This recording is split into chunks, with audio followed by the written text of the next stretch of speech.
అమ్మ నీ పేరేం పేరమ్మా? సుక్కమ్మ. జానయ్య స్వామి కన్నతల్లి నువ్వే కదా? నేనే. జానయ్య స్వామి ఎప్పుడు పుట్టాడో ఏమైనా ఐడియా ఉందమ్మా? నాకు అంటే రో ఇది ఏం కాదయ్యా, బాగా ఎండలప్పుడే పుట్టిండు, ఎండలప్పుడే. ఓకే. జానయ్య స్వామి కడుపులో ఉన్నప్పుడు నీకేమన్నా దేవుడు కనపడటం గాని? ఒక్కటే నిజం అనిపించింది నాకు. నాకు ఉమ్మ నీళ్ళని పడిపోయినాయి. పడిపోయిన వారం రోజులకు కూడా కాన్పు కాలేదు. ఉమ్మ నీళ్ళు మొత్తం పడిపోయినాయి. మరి నాకు అప్పుడు తెలియదు కదా.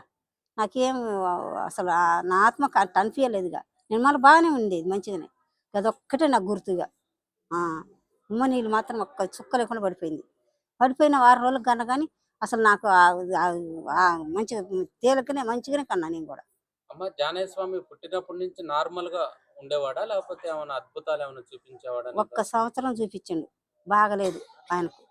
బాగా లేకుంటుంటే హాస్పిటల్ పోయి గ్లూకోజ్ పెట్టిస్తే నాకొద్దు, తీ తీ తీ తీ సంవత్సరం పిల్లగడపడు, తీ నాకొద్దు, తీ తీ తీ అంటే ఒక డాక్టర్ అండి కదా, ఈ అబ్బాయికి ఇక్కడ కుదరదు, ఆడికి ఇదంటే ఇది ఖమ్మం తీసుకపోతే పిల్లగాడు దగ్గుద్ది తగ్గదంటే మేము తీసుకొచ్చి నేనే ఖమ్మం పోయాము, అక్కడ సొక్కత లేదు, మేము పోలేము, మా చేత కాదని ఇక దండం పెట్టుకుని, తండ్రి నువ్వు బతికిస్తే బతికి, లేకపోతే తీసుకొని దండం పెట్టుకున్నాం. ఇక ఆయనతో అంతతో ఆగిపోయింది. ఇక బాగానే ఉండప్పుడు. అమ్మ జానయ్య స్వామి ఎన్ని సంవత్సరాలు ఇల్లు విడిచిపెట్టి బయటికి వెళ్ళటం జరిగింది?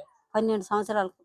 ఎన్ని సంవత్సరాలు తిరిగి వచ్చాడు? 4 సంవత్సరాలు తిరిగిండు. మళ్ళా 4 సంవత్సరాలు తిరిగి వచ్చిన తర్వాత మళ్ళా పోయిండు. మళ్ళా పోయి 4 సంవత్సరాలు 17 సంవత్సరాలు 17 సంవత్సరాలకు పెళ్లి చేసినాం. సంవత్సరం వచ్చినాక 17 సంవత్సరాలకు వచ్చిండు. పెళ్లి చేసిన తర్వాత ఏమన్నా జానయ్య స్వామి మారటం జరిగిందా? మారలే. కొట్టడం, తిట్టడం, పిల్లల్ని వద్దంటాం, ఆ పిల్లం పోవటం, మా ముందర రాళ్ళు ఎత్తేయటం, అన్నం తీసుకొచ్చి బదట్టి ఎత్తేయటం, ఇంటి ఉండైపోయేది.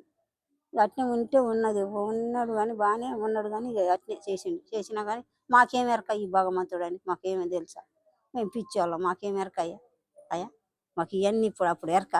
ఆ నాకు 7 పిల్లగాళ్ళు వాళ్ళ కొండుకొని పెట్టుకొని వీళ్ళని చౌరించుకోవటమే సరిపోయి. నేను వీళ్ళని స్వామిని ఆడ చూసింది. నేను స్వామిని ఇవన్నీ గుర్తుండేదా నాకు? ఉండేదా?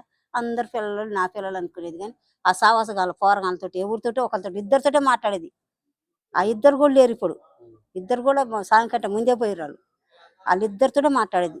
ఏంది అత్తమ్మ స్వామి ఏంది గుట్ట మీదకంట అయ్యగారులు వస్తారంట, బ్రాహ్మణులు వస్తారంట, వాళ్ళు వస్తారంట, వీళ్ళు వస్తారంట. నేను చూడు బ్రాహ్మణులు వస్తారు నా కాడికనే అంటుండ్రు. ఏంది అత్తమ్మ అంటే నాకు తెలియదు అయ్యా, మరి నీకెరక అన్నం గిన్నె ఇట్ట ఒక 2 రోజులు పని పోయి గిన్నె ఇట్ట ఇసిరైతే గిరగిర దిరుక్కుంటే చీదలు పడేదంట. మరి మనకైతే తెలియదు పాప పని వాళ్ళు చెప్తుంటే మనం విన్నాము. అదైతే మనం చూడలేదుగా. కూలికి పొమ్మంటే పోయిండు. ఒకనాడు నా బిడ్డ ఏం చేసిందిగా, మా బావ బిడ్డ ఇక్కడ పొలం చేస్తుంటానికే పోయి సాయం కొద్దిగా నేను రైతులు కొద్దిగా ఇంజనీర్స్ రావన్నాడు. ఇంజనీర్స్ రా అంటే నేనన్నా కదా, అయ్యా కొద్దిగా ఇంజనీర్స్ తర్వాత పోయా కట్టెలు నరుగుతుంటే మా చిన్న పిల్లగాడు నరుగుతుండు. కట్టెలు నరుగుతుంటే ఏం చేసిండు, గిద్దే సాయం నరుగుతాడు. ఒక్క దెబ్బ కూడా వేయలే. అంతవరకు ఇరిగి ఆడబడ్డది. చప్పుడు గంట వచ్చి కట్టి ఆడేసిండు, వచ్చి కూర్చుండుగా. ఏందయ్యా ఇట్లా కూర్చున్నావు అంటే ఏం లేదు నాకు వదిలే అని వెళ్ళిపోయిండుగా. అదొకటి గుర్తు. ఒక్క దెబ్బ కూడా వేయలే. ఈ స్వామి తీసుకుపోయి ఆడ గుడికాడ ఆడ నీళ్ళు తీసుకుపోతే ఈ నాగేంద్రుడు లేచిపోయిందంట. ఈ నుంచి ఉండండి నాగేంద్రుడు, పెద్ద నాగేంద్రుడు పోయిందంట. పోయి ఇక ఆడ పోయి బస్సు అంటున్నట. బస్సు అంటుంటానికి బర్ర వచ్చి గుడికాడికి వచ్చినాడు. గుడికాడ నుంచి ఇంట్లో పడడానికి వచ్చి స్వామి నాకు స్వామి అమ్మడి పడ స్వామి లే స్వామి అని నన్ను లేపిండు. లేపుతానికి ఏంది అని లేచిలే. ఎటు చూసినా నాకేం పట్టలేదు. స్వామి చూడు బస్సు అని ఎమ్మడి పడతాను స్వామి అంటే నేను అనగా నువ్వు ఆడిపోయినావు అంటే ఇటు సంగ అసలు నువ్వు స్వామి నేను చెప్తున్నా అయ్యా అప్పుడు నాకు గుర్తు వచ్చింది. నువ్వు ఒకళ్ళతో చాకిరి చేయించుకోకూడదు.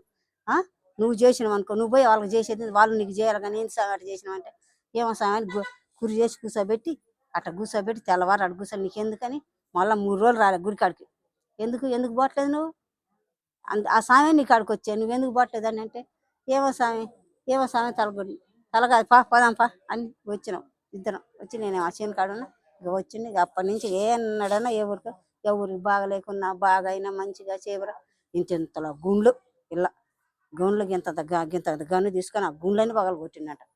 పగలగొట్టి ఆ కోంట ఆయన ఉండే వచ్చిన సారు వాళ్ళందరూ వచ్చి అప్పుడు ఈ గుడి తయారు చేసిర్రు వాళ్ళు.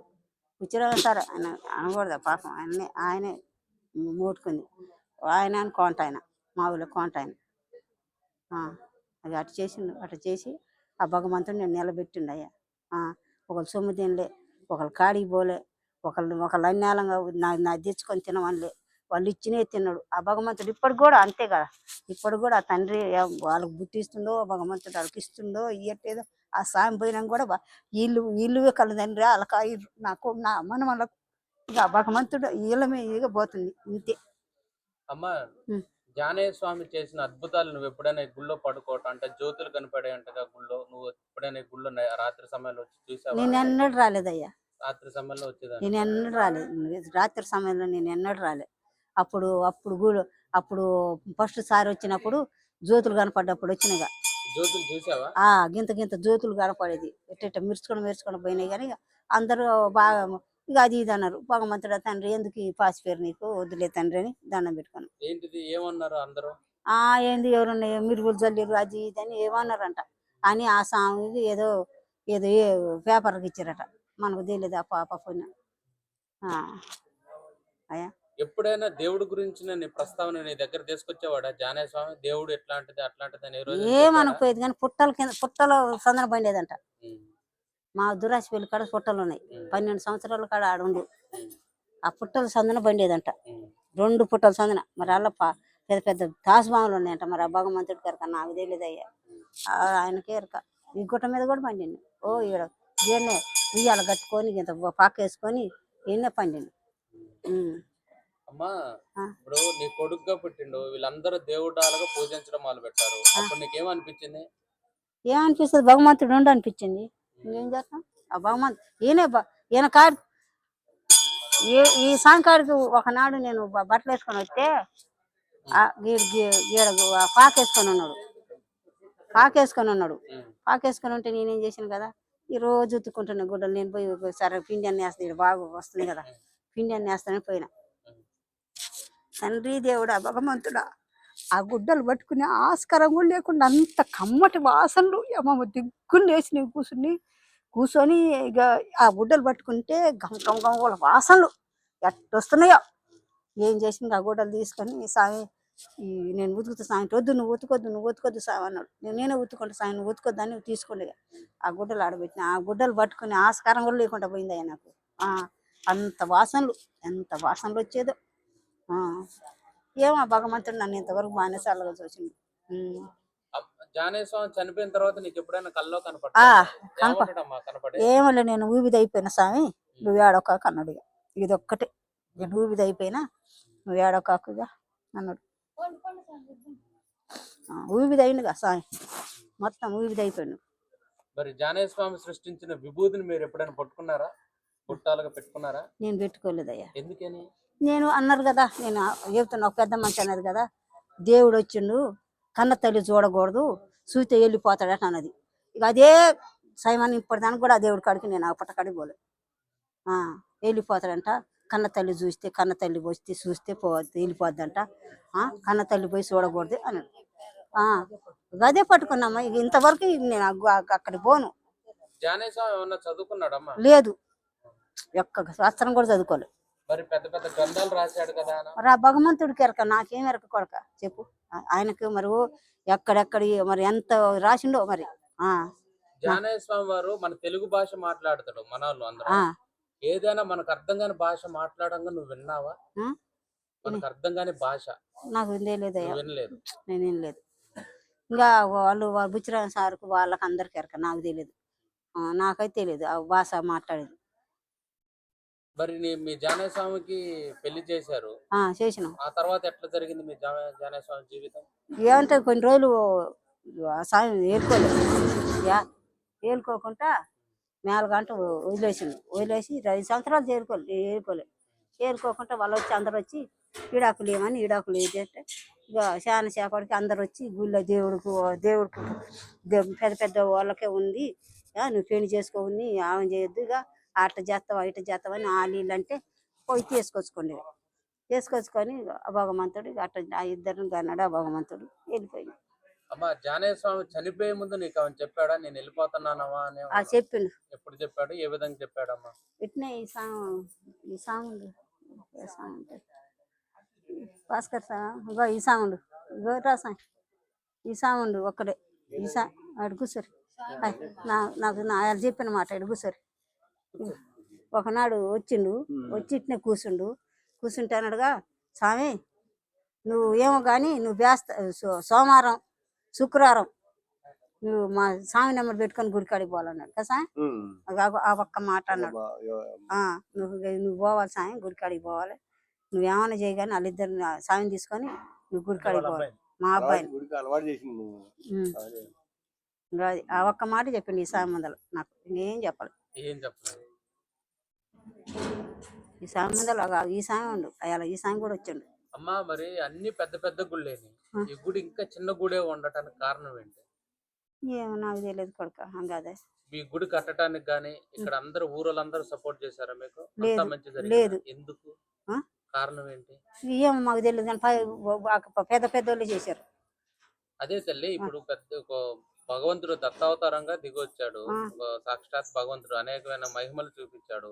ఎక్కడికొచ్చిన తర్వాత చాలా మందికి తగ్గిపోవటం అదంతా కూడా జరిగింది. కానీ ఎందుకు ఈ గుడి అభివృద్ధి చెందలేదు? ఇంకా చిన్న గుడి అలాగనే ఉంది. మరి నేనేం చేశాను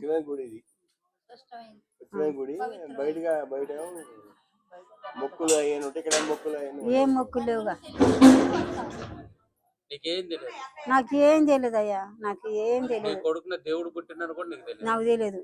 నాకు తెలియదు నాకు మా స్వామి పుట్టింది కూడా నా కొడుకోలుగానే పెంచుకున్నా కానీ చదువుకున్నావమ్మా? నేను చదువుకోలేదు అసలు నాకు అక్షరం కూడా లేదు. మీ వారు మా ఆయన కూడా చదువుకోలేదు. ఏం చేసే జీవితం అంటే మాకు కూలి మాకు మా అత్త మా సంపచ్చి ఇల్లు కూడా లేదు అప్పుడు. కనీసం ఇంత గుడిసేసింది గుడిసె కూడా లేదు అప్పుడు. గుడిసేసుకొని పాకేసుకొని ఉన్నాం. 7 కన్నా నేను 7 జానయ్య స్వామి మాత్రం ఇట్లా దైవ మార్గంలో నడిచాడు. మిగతా వాళ్ళందరూ నార్మల్గానే అందరం కూలిపోయినాం.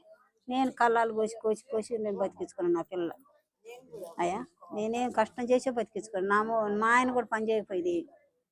ఏం పని చేయదు. అసలు ఎట్లా అంతకుముందు మీరు ఏ దేవుడిని ఎక్కువగా పూజించే వాళ్ళు? పెళ్లి కాక ముందు పెళ్లి అయిన తర్వాత జాన్పాడు సైదుల స్వామి పూజించారు. ఆయన మొక్కు కూడా అక్కడనే చేసిన. అప్పుడు జానయ్య స్వామి కూడా జానపాడు సైదుల స్వామి దగ్గరికి వెళ్తేనే జన్మ కాదు పుట్టింటాం కాదు బాగా లేకుంటే మొక్కినాం. ఆయన బెల్లం చదివిస్తామని మొక్కినాం బంగారం. ఆయన ఏటను కోసినాం గంప అది ఎత్తున్నాను చేసినాం. మరి జానయ్య స్వామి ఎప్పుడైనా జానపాడు వెళ్ళేవాడా? నాకు తెలియదు అయ్యా తిరిగేది కదా ఎప్పుడు పోయేదో ఎప్పుడు వచ్చేది నాకు ఏ విషయం మీ దగ్గర లేదు. మా విషయం